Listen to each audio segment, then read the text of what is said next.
দলের যে শক্তি সেই শক্তিকে কাজে লাগানোর জন্য কলিয়া কলেজ ছাত্র দলের উপজেলা ছাত্র দলের নেতা কর্মীদেরকে অগ্রণী ভূমিকা রাখতে হবে।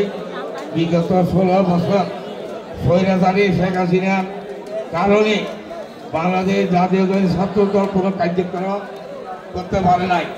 সুতরাং আমরা জুলাই আগস্টে যে ছাত্র জনতার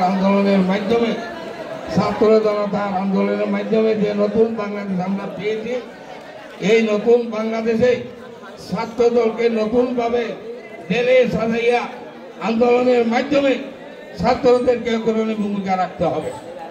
আমরা স্বৈরাচারী শেখ হাসিনা সরকারের দোষর এখনো আমাদের রাষ্ট্র এবং বাংলাদেশ জাতীয় দলের বিরুদ্ধে ষড়যন্ত্র করতে আছে।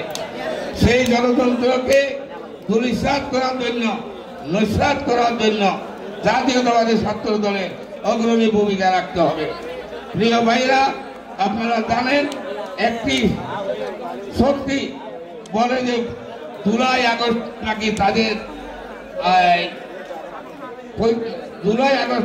এই মানে ভূমিকা ছিল। আমি বলতে চাই জুলাই আগস্ট ছাত্র জনতার আন্দোলন জুলাইয়ের মাঝামাঝি 20 তারিখের দিকে যখন স্থিমিত হয়ে যায়, তখন আমাদের নেতা বাংলাদেশ জাতীয়তাবাদী দলের ভারপ্রাপ্ত চেয়ারম্যান তারেক রহমান অন্তরালের থেকে আর্থিকভাবে এবং শক্তি সঞ্চয় করে জাতীয়তাবাদী ছাত্র দলের ছাত্রদেরকে এই আন্দোলনে শরিক হওয়ার আহ্বান জানিয়েছিলেন।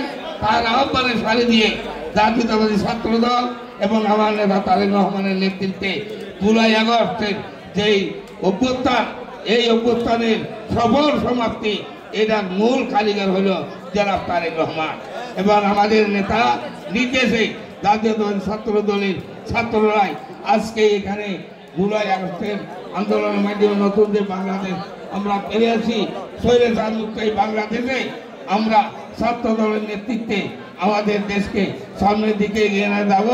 আগামী নির্বাচনের ছাত্র দলের নেতৃত্বে আগামী নির্বাচনের প্রস্তুতি নেওয়ার উদাত্ত আহ্বান জানিয়ে আমি আমার বক্তব্য এখানে